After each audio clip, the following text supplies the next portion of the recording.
you very much indeed for the invitation and for this wonderful setup. And I immediately said yes because I'm really very interested in transformations, the alterations, the ways in which we have to translate, not only between French and English all the time, but between the notions of what does it actually mean for any artistic practice to become public.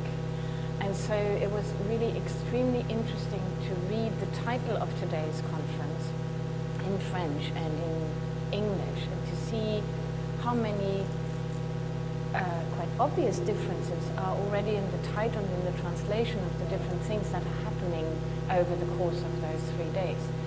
So let me start with a statement that perhaps explains why somebody coming from the visual arts is suddenly invited to talk in a context which is much more related to the performing arts. And the statement is, exhibitions are always bestowed with a performative character. They bring that which they show to view, and metaphorically speaking, on the stage. As a medium, they are structured through the temporality of their exhibits, the movements these exhibits allow for or dictate, but also through their temporal expansion, their rhythm, and their dynamics. Furthermore, exhibitions contain time, the historical and the real ones, of all other components. That I mean not only the exhibits, but the display materials, the different spaces, the sites, the discourses that are in question. And exhibitions themselves are structured by time. They are processually, am I not loud enough?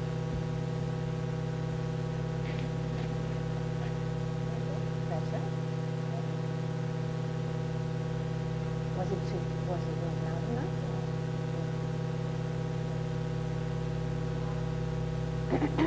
Okay.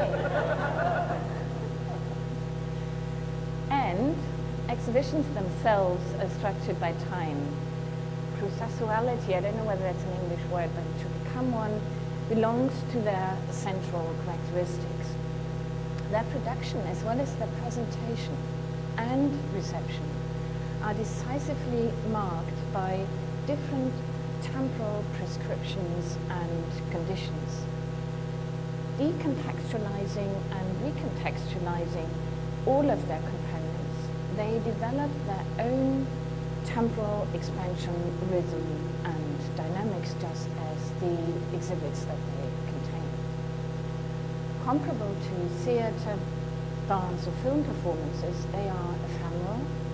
After the end of an exhibition, the exhibits might last. The context which the exhibition constituted, however, will disappear.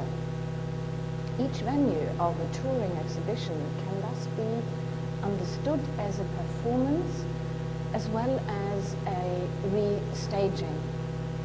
Inasmuch as exhibitions offer new orders for the existing narratives and their constituting elements, they participate in processes of rewriting, of writing history and of rewriting history, of a certain historiographic element. As a spatio-temporal constellation, the exhibition appears itself as yet another performing art. If envisioning of practices and as a practice is under discussion for those 3 days that we've come together now, then what are the assumptions in relation to exhibitionary situations and what could be the perspectives? This is a question not only related to the mutual gains of curatorial and performing practices, but above all, it addresses a shift of perspective from the individual arts and media to a dynamic constellation which contains and produces processes of not only aesthetic but also of social, economic and political relevance. As an exemplary study case, I've chosen a recent curatorial event, an event in which to participate was heatedly fought over, which operated with all mechanisms of exclusion, hierarchization, spatial scarcity and prohibition to touch, thus enhancing the existing desires even further. And this was the opening of the exhibition When Attitudes Become Form, Bern 1969, Venice 2013, at the Fondazione Prana in Venice this summer, or the summer before, of 2003, and that happened simultaneously and exactly at the same time of the opening of the 2003 Venice Biennial. As if attending the appearance of a star, here the title of the show itself had become a star, referencing the now legendary exhibition of 1969, the show which was on view under the full title When Attitudes Become Form, Work, Concepts, Processes, Situations, Information. You can gather from the title already the overlappings of conceptual ideas related to performing arts as much as to the visual arts. It took place in Bern in March from the 22nd of March. I'm still not audible really, am I? What can I do differently? It's not a matter of loudness, is it?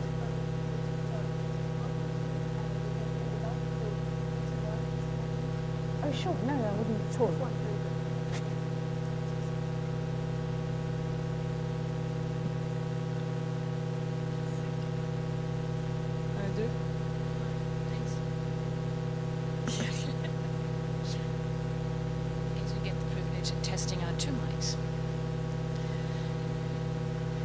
So the show better? I sit back and relax.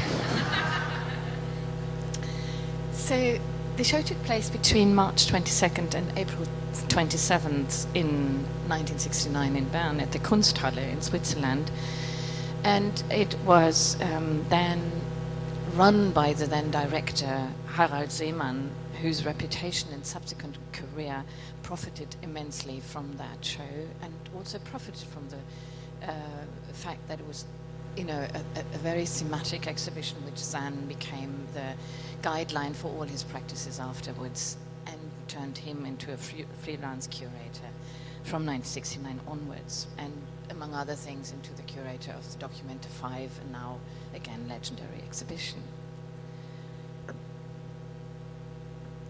While on the one hand it was quite foreseeable that this exhibition, this 2013 exhibition in Venice, would result in a disappointment in its declared mimetic reference to the earlier show, and that it would arouse a certain unease, if not anger, about its obtrusive spectacularization. The Venetian reinstallation, on the other hand, raises core questions in relation to the temporal dimension of exhibiting. And this on three accounts. Firstly, and what you see here on the left-hand side is Lawrence Wiener installing his piece in 1969 literally on and in the wall of the Kunsthalle, and on the right-hand side installation shot, amongst others, Keith Saunier on the far-hand wall, with a piece that he had to install on site as well, and it was kind of very ephemeral in its material. Firstly, When Attitudes Become a Form in Bern and in Venice showed ephemeral performative artistic positions which in 1969 posed a considerable challenge to the conventions of exhibition making, marking, however, at the same time, the parallels in the development of curatorial practice and artistic conceptualization in the late 1960s. The ephemeral status of exhibitions as performances echoes in the artistic performative approaches of the time, with which artists as well as curators challenged the historiographic power of exhibition institutions and claimed the rights to participate in that history writing processes. With techniques and strategies which took the exhibition itself as their object of appropriation, they intertwined forms of practice which, according to the conventions in the artistic field, were usually attributed either to artists or to curators. Through them, the production of a work of art as well as of a show turned into a performance, a staging, the production of its becoming public conflated with.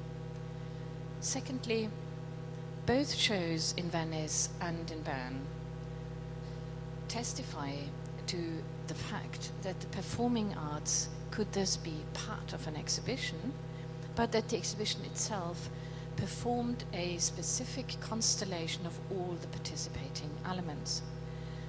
The two shows became entities in their own right, with their own historical and contemporary temporality and their performative aspects. And I'm showing you usually something that looks more like black and white. Here it's brownish, but it was black and white, is the 69 show, and usually which is color is the 2013 show.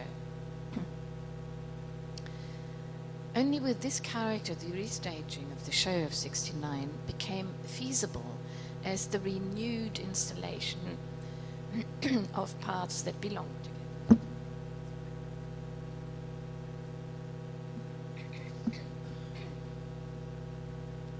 More than a traveling exhibition, the Venetian reperforming 44 years later not only implied a travel through space from Bern to Venice and a lot of other things in between happening, but also through time. It thus raises, analogously to the discourses on dance, theatre and performance, issues on the potentials of reenactment and the embodiment of memory. Keeping to that analogy, despite the obvious doubts about the show in Venice as a strict denial of a reinstallation of when attitudes become form, but, sorry, I say this.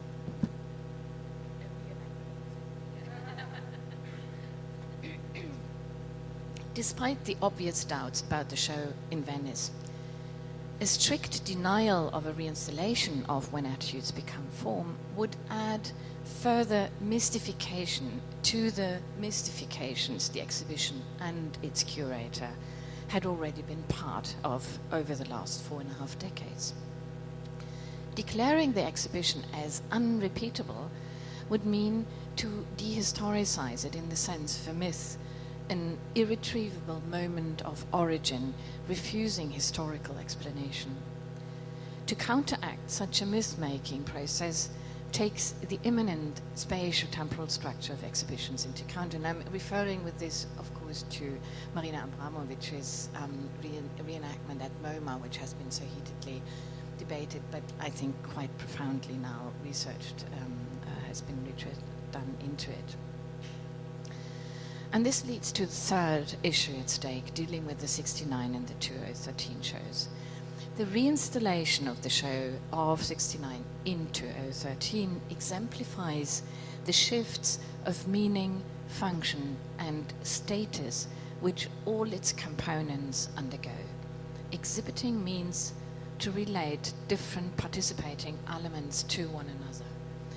The exhibits, the spaces, the display media, the institutions, the relevant discourses, and all the participating individuals, and that might be artists, performers, curators, museum directors, staff, critics, theoreticians, and so on. So all what we call the actors within the artistic field.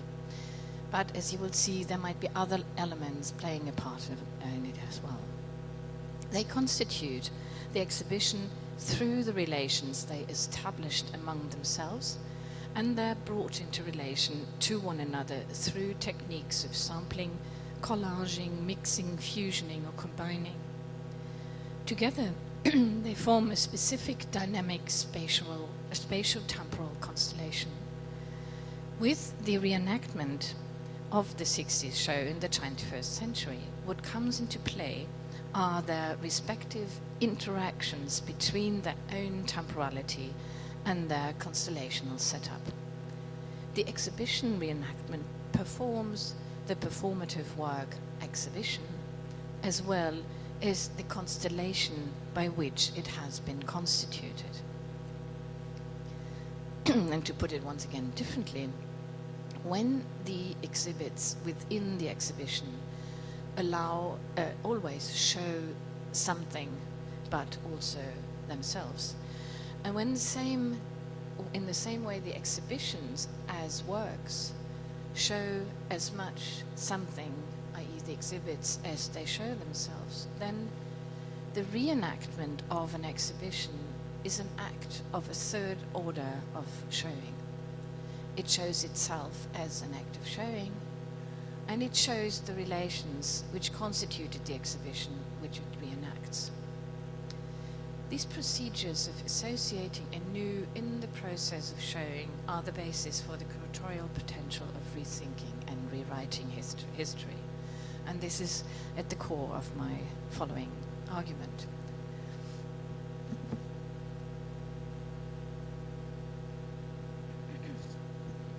This approach presupposes a decisive change of curatorial roles, and I'm quite aware of the fact that curatorial is a very English word and German word, it may be, but it's not a French word, so we continue there later on. A decisive change of curatorial roles, of the activity of curating, and of the resulting project, which has traditionally been called exhibition. It is based on the observation that in the late 20th and early 21st century, the increased global mobility of people, information, and objects, the greater significance of culture for the economic development of regions, and a larger social demand for creative potentials extended to a variety of fields and caused an increase of particular value to the curatorial realm. At the beginning of this conference dedicated to curating, at least in English, specifically to curating the performing arts, it might be worthwhile to point out again that originally the adjective curatorial derived from the term curator, which very generally denoted a manager, and specifically in the field of fine art, the one who cared for the museum collections. According to its etymological meaning, which goes back to the Latin verb curare, to care for, the curator was responsible for collecting, arranging, protecting, and presenting the objects that were preserved at an art institution.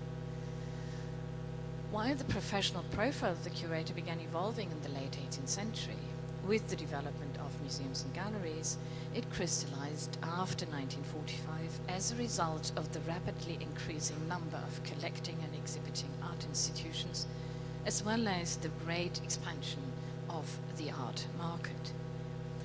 This professionalization and differentiation in the field of art allowed the term curator to become a semantically and hierarchically structured word for a profession. One of the consequences of this development was a celebrity cult growing around the figure of the curator, which degraded artists and art critics to a lower position in the field of the art. At the same time, manifold transgressions into the curatorial field from various artistic and scholarly disciplines and professions were continually bringing the status of curators into the focus of the debate. For whereas on the one hand the curators were enthusiastically granted an exceptional artist-like status, considered as progress within the evolution of the field. On the other hand, it was precisely this similarity with the artist's role that triggered some of the fiercest criticism and animosities. Shifts in perspective and accent, be it towards the definition of the work accomplished, or towards the procedures used in organizing an audience, or perhaps towards the attitude towards consumerist behavior, these shifts could easily turn praise for the exceptional position of the curator into condemnation of that very position as presumptuous and inappropriate. It is precisely this ambivalence, this ambivalent evaluation, which the curator of When Attitudes Become Form in '69, Harald Seemann, began to encounter in his position as what is now considered the prototype for the new professional model of the freelance curator. This professional group, the freelance curators, formed in the course of the rapidly intensified activities again after the 1960s and its differentiation. In this context, Seemann created for himself a position in the field where exhibitions still consisted of art exhibits, but were, as a whole, transformed into artworks themselves and in their own right.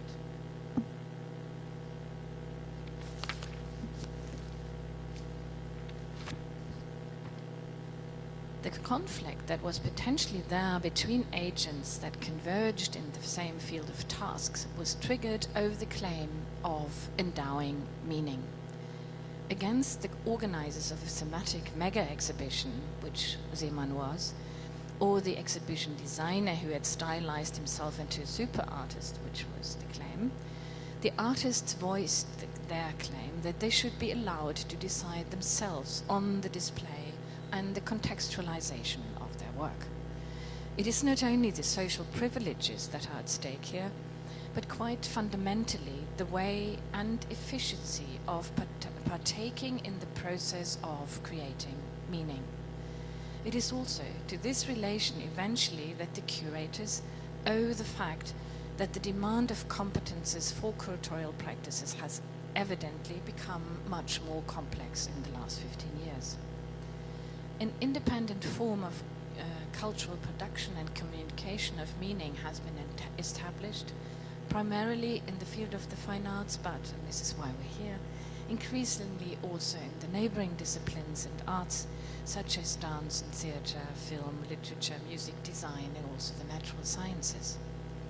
The combination and interrelation of objects, information, people, and spaces have shown themselves not only as a constitutive task in conceiving, setting up, and presenting the exhibitions, but also as key competences in social, political, and economic relations marked by globalization and post-Fordism. When Attitudes Become Form, in both its version, marks different stages and effects within these shifts within the curatorial field.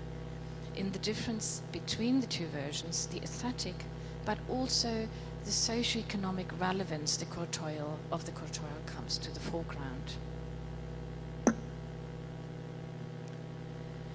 Despite the fact that there were a number of curatorial initiatives in the late 1960s which showed similar aesthetic accentuations of the Bern event, the '69 show, the reception has turned When Attitudes Become Form into the most prominent and celebrated representative of showing new art at the time. As new, counted those already mentioned artistic approaches which focused on process and on ephemerality, and this in relation to their material substance, their materiality, as well as to the modes of their production and presentation. The works could accordingly be made, for example, of melting ice, of electricity, or of air. They could be developed specifically for the exhibition or over the course of it, and were not rarely conceived in a way to come to an end together with the show itself. Seemann, then director of the Bern Kunsthalle, had conceived the show within a few months, between December 68 and March 69. And the scandal, I'm not sure that you can see that from the far back, but these are two caricatures. The scandal, which when attitudes become form arose, fell together with his decision to leave the Kunsthalle Bern, and with it to leave, at least officially, any institutional affiliation in order to work from now on as freelance curator, and that for document 5 in 72. These were the facts which were central to the Venetian project in 2013. Here, they focused, if one follows the insisting remarks in the catalogue by the commissioner and sponsor Miuccia Prada and the chief curator Germano Celand, here they focused on reconstructing the exhibits and the exhibition space of 69 as exactly as possible. This is the phrasing. The historicity of the conception of the Venetian show thus referred to the exhibits and to the narrative, and to the space, in which they were shown. And thirdly, they referred to the figure of Seemann, to the narrative he developed with the artworks chosen.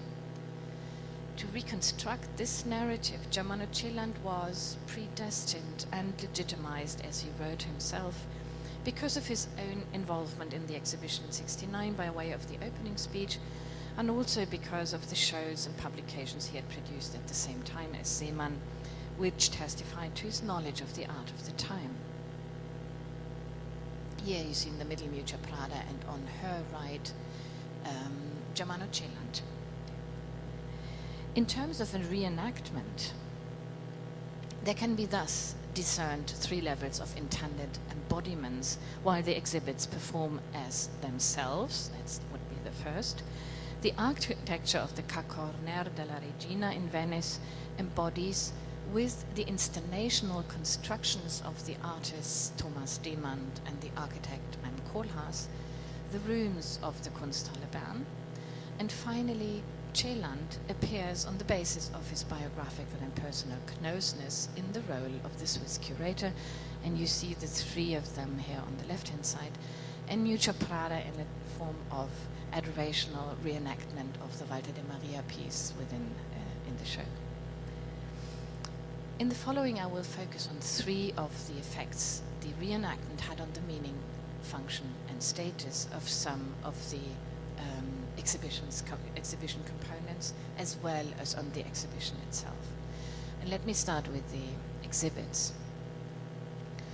While exhibits have to be considered equal to all other elements of an exhibition, the Venetian show suppressed this contextual constellational meaning and insisted instead on the single individual work. These works had to be traced and found in private and public collections, and if that was not possible, they were reconstructed. A reconstruction of Beuys's Grease corner on the left-hand side, and the right-hand side, him still kind of contemplating the work. What is remarkable in the context is the small number of original exhibits in relation to all the others. From the 148 objects which are listed for the show of 69, altogether almost a third, which means 42 objects were remade in the described ways, and further a third was missing altogether, which means 44. Furthermore, exactly those works that were entirely time-based were entirely missing, like James Lee Byers, just to give you one example. This factual situation resulted in a decisive discrepancy between the conceptual attitude of the works of 69 and a major part of the exhibits 44 years later. While the actual reenactments, whether or not they were done by the estate or by the artists themselves, were in accordance with the programmatic, performative, and ephemeral demands of conceptual art, through which they are integrated in a process of their continuation. I've shown you Lawrence Weiner, and it's part of the work to reinstall it in such a way. The other part of the newly made works betrayed, economically speaking, quite a different message. while temporality and ephemerality had been motivated by an anti-economical impulse in the late 60s, the repetitions of these works in 2013 take on the character of individual works materialized as goods of consumption. And I show you here the 3 Sarahs in the show. Only one of it was the original one. The others are not only replacements, but they're like similar works, and those works that were the least, the most l'informe works were not in the show. The transformation of an artistic concept into a material work, as in Lawrence Wiener's reenactment of his piece, becomes suddenly indistinguishable from a material reproduction of a destroyed, lost, or wasted piece. Their lasting objecthood not only makes them exhibitable for a few months, but often also tradable or retradable, and turns them into objects of fetishization. The compilation of the works in Venice thus ultimately tells a story of appreciation and evaluation through art history and through the art market. The already economically traded and accepted gets combined with what has been rather neglected over the last decades. Both get attributed to one another if neither of them had ever been missing.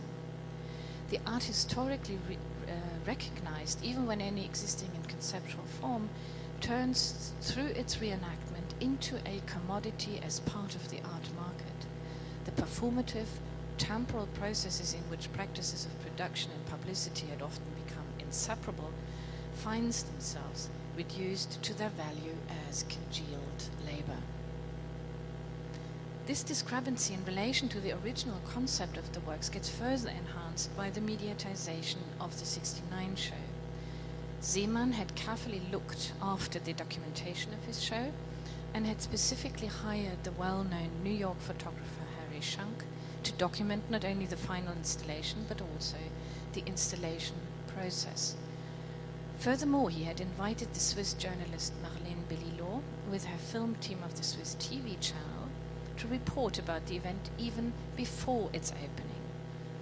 Both employments testify to the particular attention Seemann paid to the production of an image that conveys an atmosphere of casual collectivity of the working process, and this is what I show you here.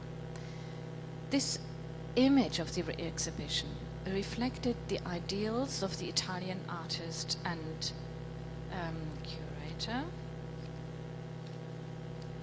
and critic as well, Piero Gilardi, who had advised Seemann in the process of the conception of the show, a communal, unhierarchical and politically motivated process should have, had Gilardi's dreams come true, been the dominant characteristics of the preparation and also of the presentation of the show.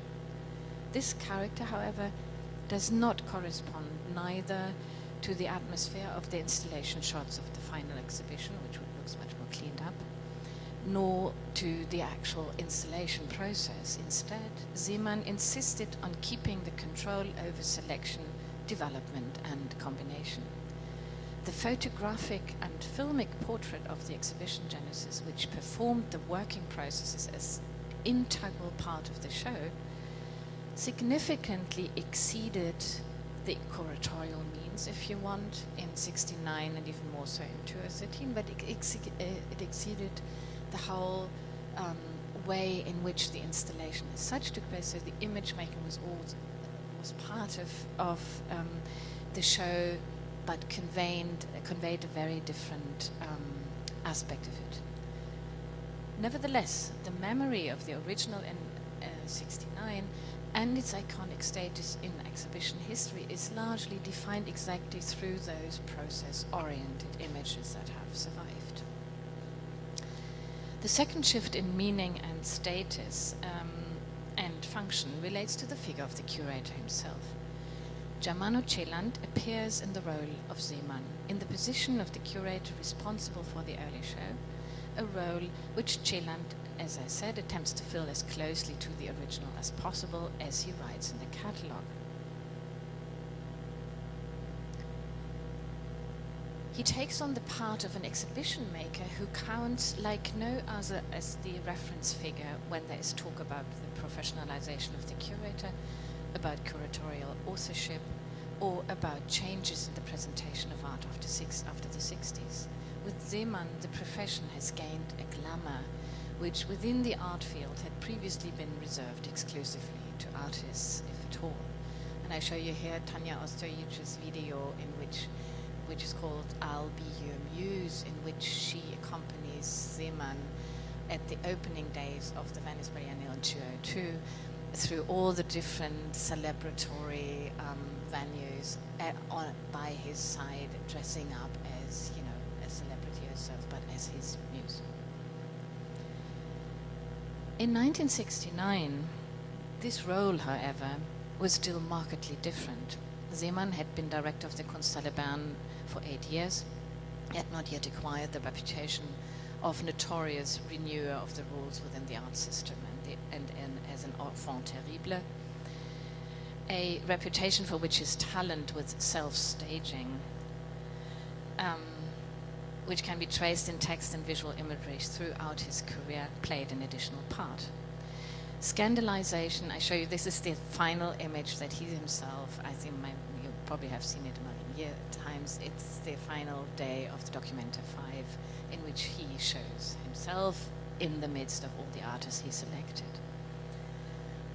Scandalization, marginalization, and the position of an outsider became similar to the image of an avant-garde artist, certificates of this extraordinary, charismatic position, and he, Seemann, was himself thus judged and appreciated along the lines of similar criteria as the artists which he supported.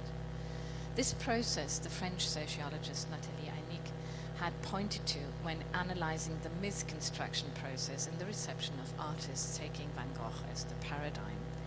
Here she showed convincingly, or traced the shifts in his reception from the work to the creator, from the artist to the man, a treatment which turned him, Van Gogh, in a historically unquestionable position as a legend, that is. To step into the shoes of this figure, Seemann, meant two things for Ceylan. Firstly, he participated in the status of Seemann in his symbolic capital accumulated over the last 4 decades, over the course of which he had acquired the outstanding reputation as an exceptional figure. The biographical and conceptual closeness between Seemann and Ceylan in the late 60s functions as a form of almost magical contact, which allowed for the transfer of the symbolic capital from one person to another. Secondly, Ceylan appears in the role of the freelance curator, a role which Seemann had shaped, expanded and upgraded, and which over the course of the last 20 years had been given more and more equal status in relation to the artists, and this with respect to the creative capacities as much as to the social standing. Performing himself and simultaneously becoming an impersonator of Seemann, Ceylan embodies, like an actor, the history of the professional role as well as its personified status. Finally, that Ceylan had additionally asked Rem Koolhaas and Thomas Demann to serve as co-curators is in perfect accordance with the same trend of capital transfer in which today's international mega shows cannot dispense with a team of curators of different professional and disciplinary backgrounds. Ceylan's performance in Venice thus manifests not only the actual task of a curator who fulfills the commission of the Fondazione Prada, but manifests as well the appreciation that the tasks and position of curators have experienced in the socio-economic field since '69. An appreciation which connects it to the contemporary evaluation of creative work and the capitalizing of subjectivity through which artists have become the role models in post-Fordist working conditions. And the last part of my analysis relates to the shift of the exhibition status itself. The Venetian real installation was by no means the first by which When Attitudes Become Form continued its existence. Directly after the presentation in Bern, it traveled to European cities, among others Krefeld in Germany and London to the ICA. It thus gained a certain independence from which went hand in hand with the replacement of many of its elements. The architectural spaces were different, so were the institutions and their collections and the exhibition practices, the related discourses and developed in curators, designers and visitors. This tour was a precondition set by the show's sponsor, Philip Morris, and Philip Morris had approached Harald Seemann with the offer to finance the show, which had to fulfill two criteria. It had to show young contemporary art and it had to travel. Thus, the conceptual orientation as well as the genesis and afterlife of When Attitudes Become Form was decisively connected to its sponsoring, a support which by comparison to other exhibitions at the time with similar interests created luxurious conditions with regards to the travel and the production costs, the photographic and filmic documentation mentioned above, and the continuing staging of the show after its first presentation in Bern.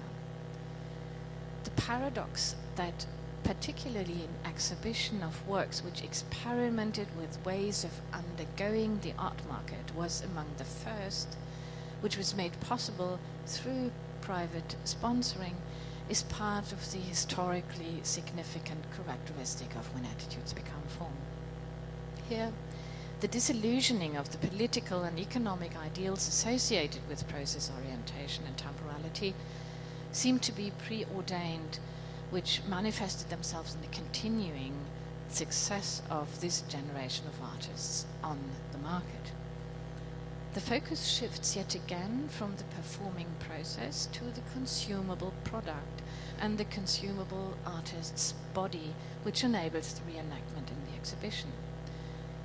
If not she or he or itself, like the artist, he or she, the artist, or itself, the artwork, then it is their replacement which appears and in the appearance does not take the role of the actual work or body, but that of the associated capital, economic and above all symbolic.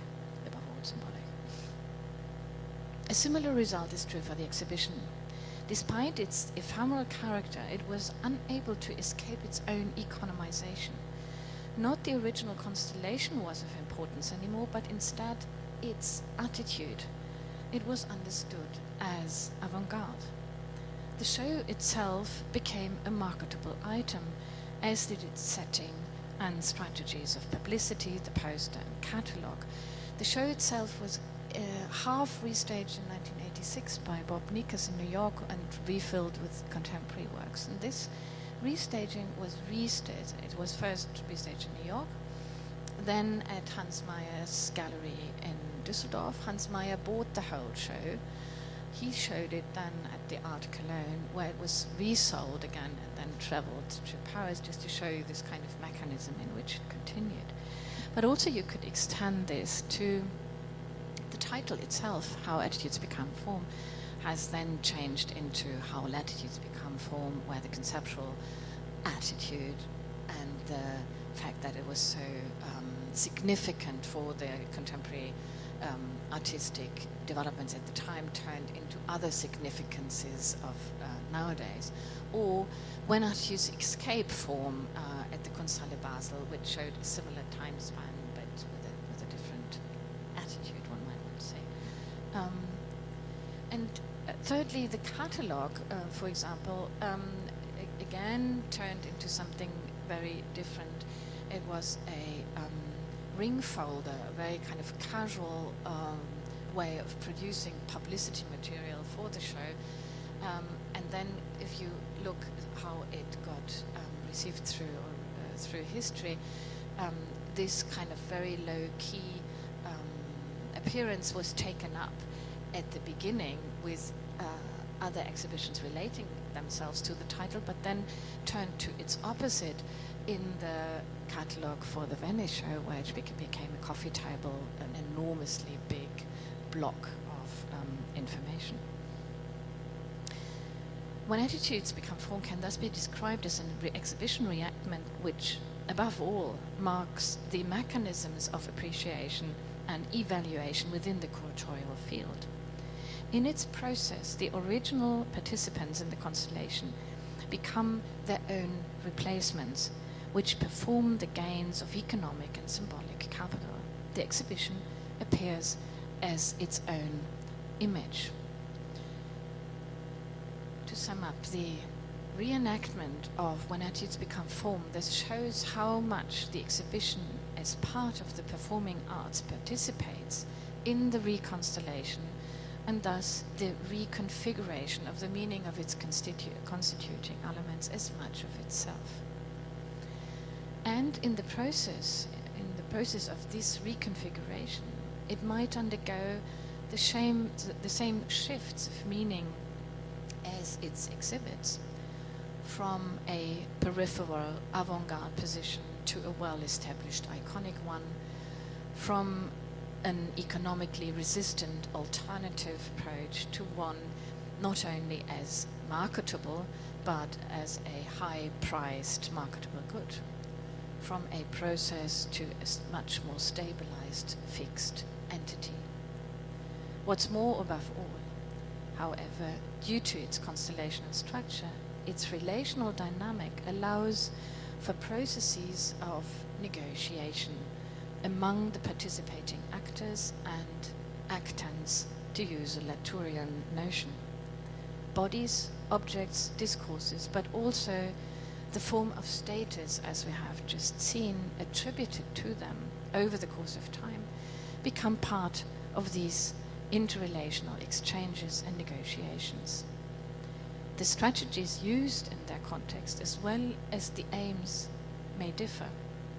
In the case of the reenactment of When Attitudes Become Form in 2013, it shows that in times of mediocrity and all-encompassing self-marketing, the curatorial has become an important arena of negotiation in which the conditions of becoming public can be negotiated. Thank you very much.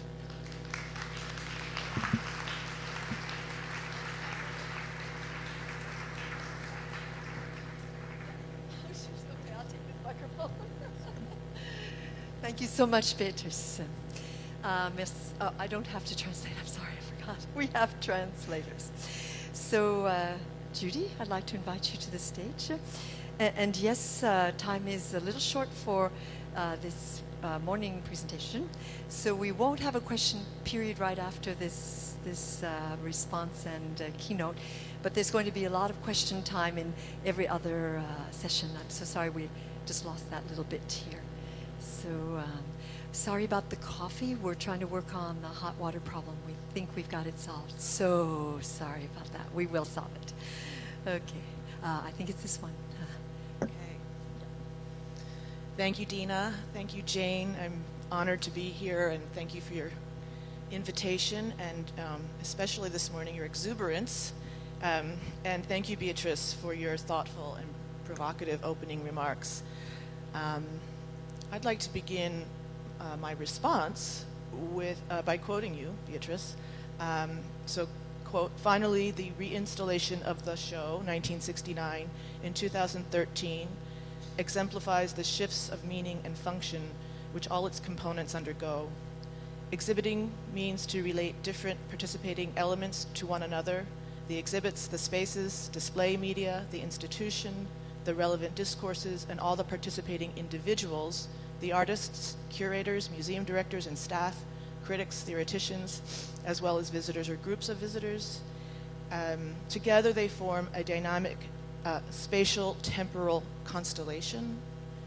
I'm going to skip here. "The procedures of associating anew are the basis for the curatorial potential of rethinking and rewriting history." So I'm struck by this idea of the curatorial potential of rethinking and rewriting history. I love thinking about curating as an act of writing and rewriting, or as Zeman has said, curating is making poems in space. While the curatorial trend since the 1990s has privileged the curator as author or star, curating is, in reality, a co-authored activity, both in 1969 and 2013. The artists, curators, directors, staff, critics, viewers constitute a given exhibition, or I would say event, through the relations they establish to form a dynamic spatial temporal constellation. And I would like to expand on this idea of constellation today. Yes? Emergency. There's a black car parked right here that will be towed in 10 minutes, just to let you know. Thank you. We've now entered the performative in a new way. Thank you, Dina. You can hand me pieces of paper and I'll insert those into my response. Beatrice proposes that the exhibition, How Attitudes Becomes Forms, in its 2013 iteration, positions the exhibition as star or central character of reperformance. How did the exhibition perform in its original context? How did it perform in a drastically different context, divorced from its 1960s social conditions 44 years later? What conditions informed its initial conception? What conditions inform its reperformance these many decades later? Those are the questions. Okay. The 1969 exhibition had an additional phrase, live in your head when attitudes become forms, works, concepts, processes, situations, information. And I would like to come back to this phrase, live in your head, as for me it is a poetic utterance, and one that brings us back to the subject of the exhibition, namely artists working conceptually where language indicates action. I'd also like to expand the spatial temporal constellation to include North America circa 1966 to 69 and introduce another leading actor of the time, Lucy Lepard. I consider her a friend, as I had the privilege of organizing with Lucy in the 1990s in Colorado, so she is a part of my peculiar constellation of influences. Lepard's seminal conceptual art exhibitions, which took place at the same time as Zeman's in Europe, I think it's relevant because her role as critic curator was another kind of performance, and I think it's an interesting one in light of these issues around curatorial personas. For those of you who do not know Lucy, she is a critic, prolific writer, activist, and curator. She worked as a researcher and translator at MoMA in the early to mid-1960s, where she met Robert Ryman and Sol LeWitt, and both of them, especially LeWitt, remain among her greatest intellectual influences. She became aesthetically radicalized through her artistic affiliations, and she became radically politicized beginning with a visit to Argentina in the late 1960s. She worked closely with New York conceptual artists, including LeWitt and Ryman, and in fact many of the artists who ended up in the Zeman show in Bern. In late 1967, Lucy Lepard and John Chandler co-wrote an essay entitled The Dematerialization of the Art Object, which was published in Art International in February 1969. Lepard identified two primary directions of the cacophony of processes and preoccupations that came under the very loose umbrella of conceptual art. What linked these artists in her mind were two major directions, art as idea and art as action. Zeman organized attitudes between, as Beatrice said, December 1968 and March 1969. It opened just as Lepard was organizing another groundbreaking conceptual art exhibition entitled 557,087, which took place in Seattle in 1969. And I will quote her here. She writes, quote, I applied the conceptual freedom principle to the organization of a series of exhibitions began in 1969 at the Seattle Art Museum's World Fair Annex. Three aspects, this is still Lucy writing here, three aspects or influences of conceptual art were incorporated in these shows. One, the titles were the current populations of the cities. So the title 557,087 was the population of Seattle, and when it toured to Vancouver, the title was 955,000. The second aspect of the exhibition catalog they were randomly arranged packs of index cards. And the third was that, and this is still Lucy saying, with a team of helpers, I executed or tried to most of the outdoor works myself according to the artist's instructions. This was determined as much by economic limitations as by theory. We couldn't afford the plane fare for the artists. Lepard was actively blurring the edges between previously well-defined roles.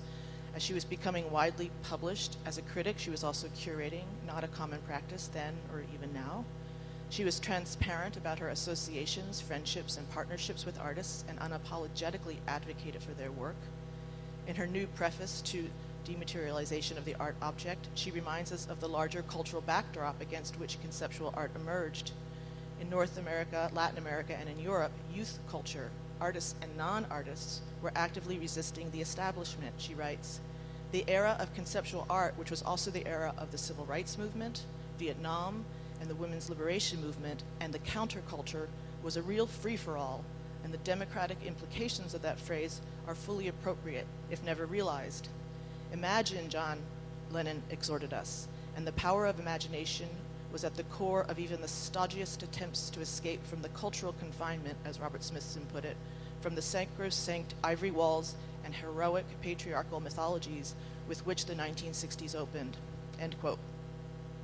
Of course, Lennon's hit Imagine, released in 1971, was directly influenced by Yoko Ono, another critical character in the story of conceptual art and performance.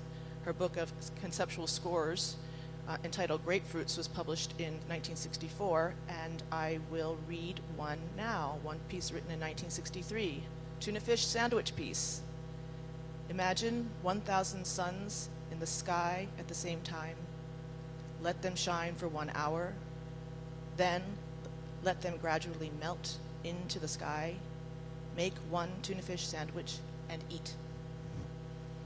In September 2012, the Brooklyn Museum opened the exhibition Materializing 6 Years, Lucy R. Lepard and the Emergence of Conceptual Art. Wendy Vogel, reviewing the exhibition for the Brooklyn Rail, writes, in the 40 years since Lepard published 6 Years, commissioning, collaboration, and site specificity have become curatorial buzzwords, nearly emptied of meaning, and feminism has gone through another wave. This exhibition restores a context to these tactics, reminding art world weary viewers that conceptual art changed the way we think about and through art, through its revolutionary aspirations, sense of humor, and creative use of a shoestring budget. So, what, as performing arts curators, is our role in all of this? How might we think about our role as one which activates and opens up invisible threads or ephemeral connections? How can our role be generative, enlivening, or at least undeadening, as opposed to fixed, closed, finite? In simple terms, I'd say that a closed system, which could be an institution or could be oneself, I suppose, emphasizes the final production, the unchanging object, the complete event. Therefore, this idea that it is good is based solely upon the final product, fin, the end, over, done. A curator working with an understanding of an open system understands that the artist, collaborators, and materials of an event are always in flux. What we see in a gallery or experience on opening night is but a snapshot of a larger series of ideas, actions, and relationships. The curator who acknowledges that she is operating in an open system, one in constant flux, generative, understands that good or success are determined by generating more questions, more possibilities. The curatorial strategies that we have explored at Dance Space Project since 2008 in New York City include the platform series, which was conceived as a set of exhibitions, metaphorically, that unfold over time. The platforms are predicated upon relationships between artists, curators, scholars, historians, and audiences and writers. I often exercise poetic license by playfully referring to our collaborative curatorial process as relational curation. And while not directly influenced by Nicolas Bourriaud's relational aesthetics, the notion that an artistic endeavor takes into account the sphere of human interactions and its social context rather than an autonomous and private symbolic space, resulting in collective elaboration of meaning, is applicable to the co-authored organizing of the platform series. An active network of relationships at the heart of the dance community in New York City provides the scaffolding for the dance space platform series, but it is but one component of our choreographic center without walls, which I won't talk about today. Of the 8 platforms we've organized to date, 2 have been historical visitations to 1982 programs that were originally presented at Dance Space Project. One was a 30th anniversary of Parallels, curated by artist Ishmael Houston Jones in 1982, then again in 2012. And the second was the 50th anniversary of Judson Dance Theater, in an 8-week platform curated by myself with help from Steve Paxton, Patricia Hoffbauer, Melinda Ring, Wendy Perrin, and Juliet Mapp. What we did in both cases was to use the original events as prompts rather than try to recreate these ephemeral events or stage reenactments. Last week, I attended a performance encounter between sound artist Kevin Beasley and the writer Fred Moten. Moten, quite coincidentally, as I was thinking of Lucy in my response to Beatrice's keynote, invoked Lepard's dematerialization of the art object as offering a kind of non-oppositional freedom, a third way, or what Lepard has called the conceptual freedom principle, or in Moten's words, making a case for things that are invaluable. In 1969, Solowit wrote, "Conceptual artists are mystics rather than rationalists. They leap to conclusions that logic cannot reach. Illogical judgments lead to new experience." What leaps can we take now? In this time of hyper-accelerated data linked to our buying profile and bank accounts, what does performance offer? Can embodied experience in time and space provide the necessary counterpoints in this age of acceleration? Returning to Siemens' original title, Live in Your Head, When Attitudes Become Forms, I'd like to imagine or play a little. So what might today's Zeitgeist event be entitled? Live in Your Body, When Attitudes Are Not Enough. Or Get Out of Your Head, Illogical Leaps and New Experience. What might we imagine or co-imagine? What do these times require of us? I propose they require an examination not just of who or what we are curating, but how. Recognizing the co-authored curatorial project as a necessary condition of art production and its ever-changing collective elaboration of meaning. Thank you.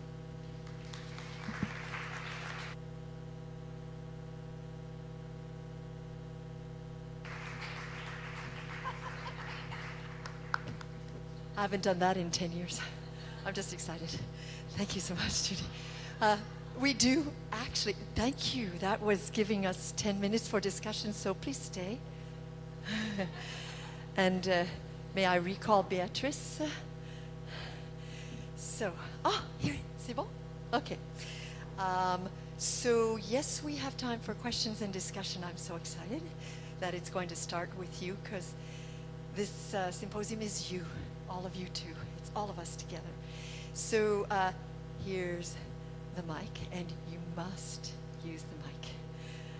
Alors, so who's the first voice that's going to break the symposium ice, the first discussion starting? It's very exciting. You have a chance to make history. A first question or remark? Because I don't want to take all my time. All right, here comes somebody.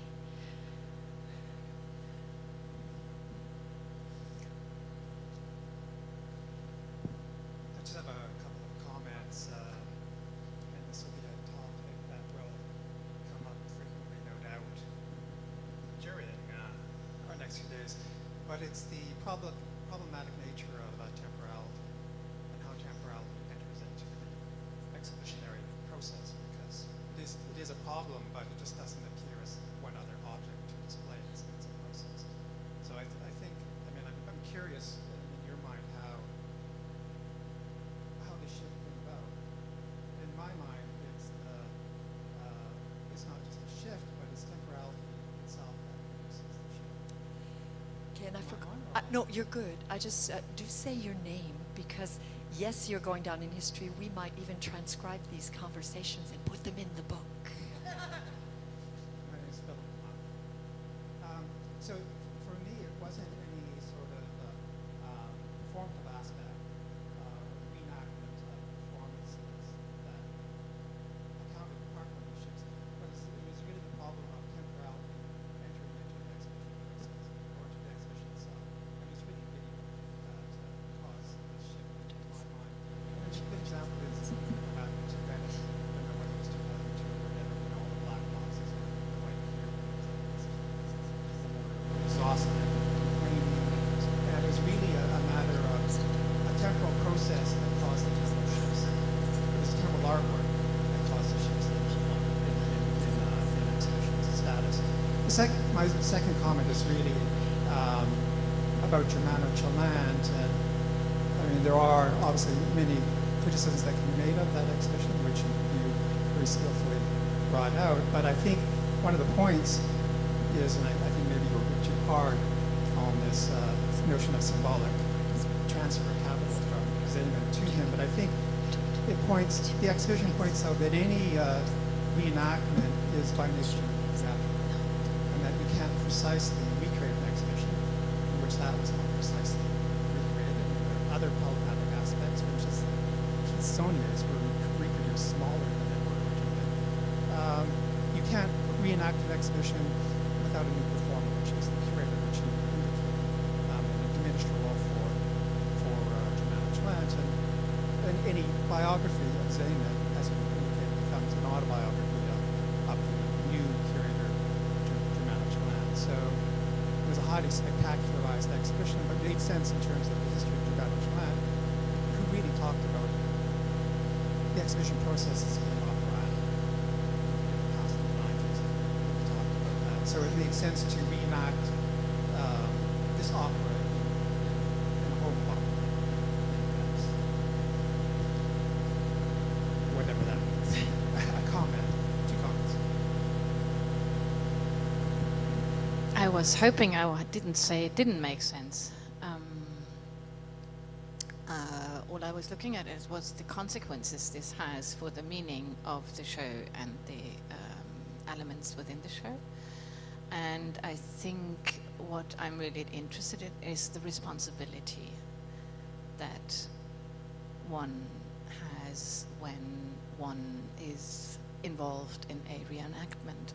And that could be a single authorial claim, but as you had pointed out, it's always a collective one, and it's not by chance that collectivity has gained so much dominance within the last 8 years in relation to curatorial practice, because it's very much about the conditions of collective practices.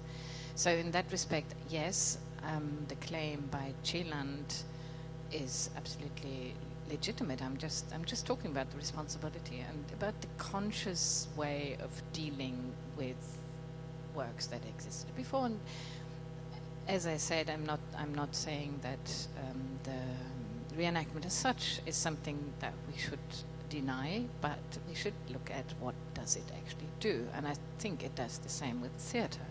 And it would be worthwhile, coming from the Kurtail, to look back at theatrical reenactments and see what do they do in relation to all the participants of that setup. That was the second question. The first one,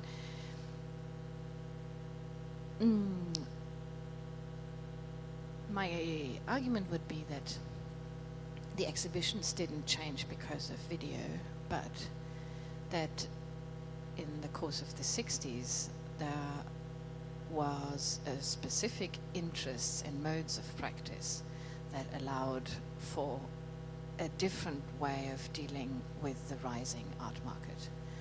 And temporalization was one of them, ephemeralization was another one. And in that realm, video, one of the relevance that video began to play in the arts in the 60s was, I think, motivated through this relation to the art market. I think there are other relevances it had, but I think that was one. And I think the fact that you have so many overlaps between visual artists, dancers, exhibition makers, musicians in those years between 67, 68, 69 to 70 shows that it's a matter of experimenting with these kind of practices that include a very strong temporal element. So I'm not saying that the exhibition actually changes, and the exhibition is part of that development, or not the exhibition as a format, but the curatorial practice is part of that development.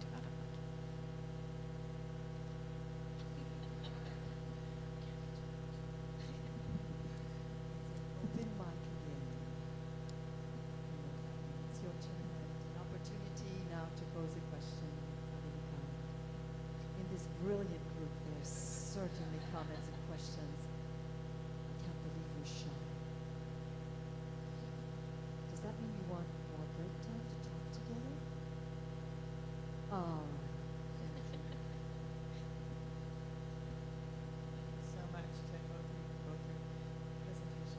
I was just wondering, I was wondering, there seems to definitely be a current or a trend in curating both forms art and dance works right now from the 1960s, from the avant-garde, and works that really were based on this ephemerality and process, etc. Do you think that comes out of a reaction to the capitalist society that and value system that we live in now, or is it actually because we're in that value system, so does it come more out of an impulse to archive and to document and to commodify these works?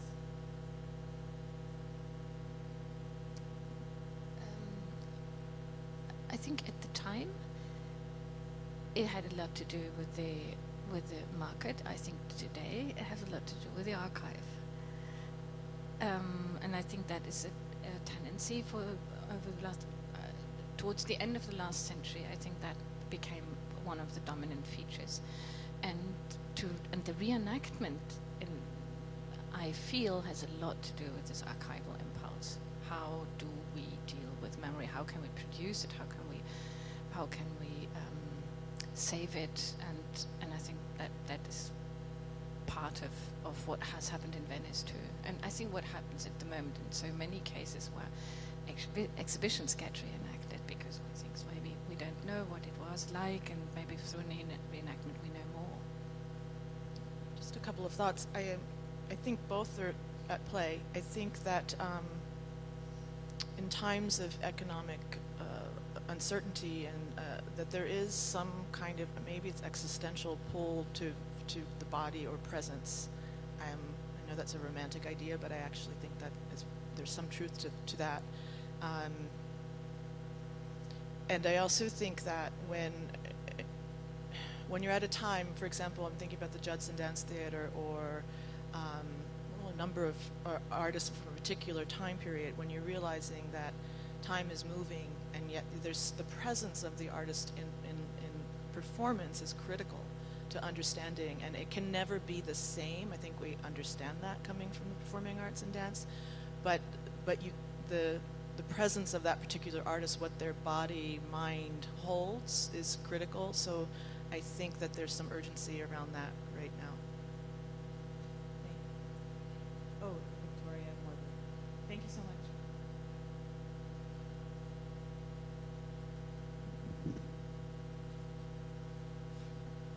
Hi. So I think, thank you very much for your presentations and discussions, and I think we're going to take a break now, and then we're coming back very soon for more. Hi, thank you. And we've got the Eco Cups on sale in the back, and that's going to eliminate a lot of trash. I know you all care about that. And I hope that black car is gone. See you in 15 minutes.